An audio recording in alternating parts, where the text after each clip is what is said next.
यहाँ बहुत अच्छा सवाल है, यहाँ से दो कॉन्सेप्ट आप लोग को पूछेगा। एक पूछेगा कि ट्रेन का चाल क्या है, दूसरा पूछेगा कि ट्रेन की लंबाई क्या है। तब एक रेलगाड़ी और रेलगाड़ी की लंबाई हमें खुद पता नहीं है, मान लिए कि ट्रेन की जो लंबाई है, रेलगाड़ी की लंबाई 100 मीटर और 700 मीटर लंबे पुल को पार किया है, तो अपना लंबाई और पुल की लंबाई 700 मीटर को पार करने में कितना सेकंड का समय लगता है? 200 सेकंड। 200 सेकंड का समय लगता है। और फिर अपना लंबाई x है और 300 मीटर लंबे पुल है, तब इसको पार करने में कितना सेकंड लगता है? कहिएगा इसे 120 सेकंड लगता है। इसे पार करने में 120 सेकंड लगता है। ऐसे सवाल में हम आपको बताए हैं कि यहाँ डिफरेंस ले लीजिएगा, दोनों की लंबाई में अंतर और दोनों के समय में अंतर। तो लंबाई में अंतर घटाएंगे तो x और x कट जाएगा, 700 में से 300 चला गया 400। 400 मीटर की दूरी केवल और केवल 80 सेकंड में दूरी तय करती है।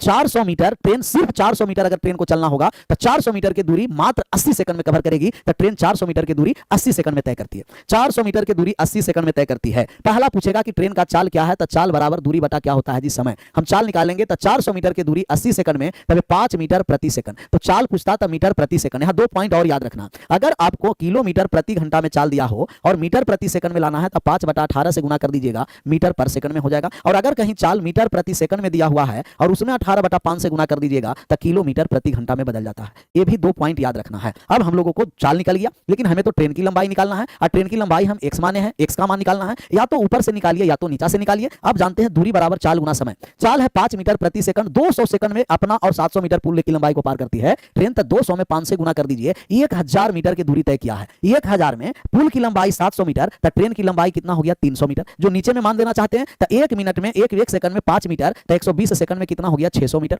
600 मीटर दूरी तय किया है, जिसमें 300 मीटर पुल की लंबाई है, तो ट्रेन की लंबाई 300 मीटर है। तो ट्रेन की लंबाई हो गया 300 मीटर, चाल हो गया 5 मीटर प्रति सेकंड और ट्रेन की लंबाई हो गया 300 मीटर। किस ऑप्शन में है जी? कहिएगा ऑप्शन नंबर बी, B4 बाबा बजरंगबली की जय। सब समझ जाओ, पहला ही ऑप्शन B4 बाबा बजरंगबली, B4 बुल्लू ड्रम कोई नहीं बोलेगा।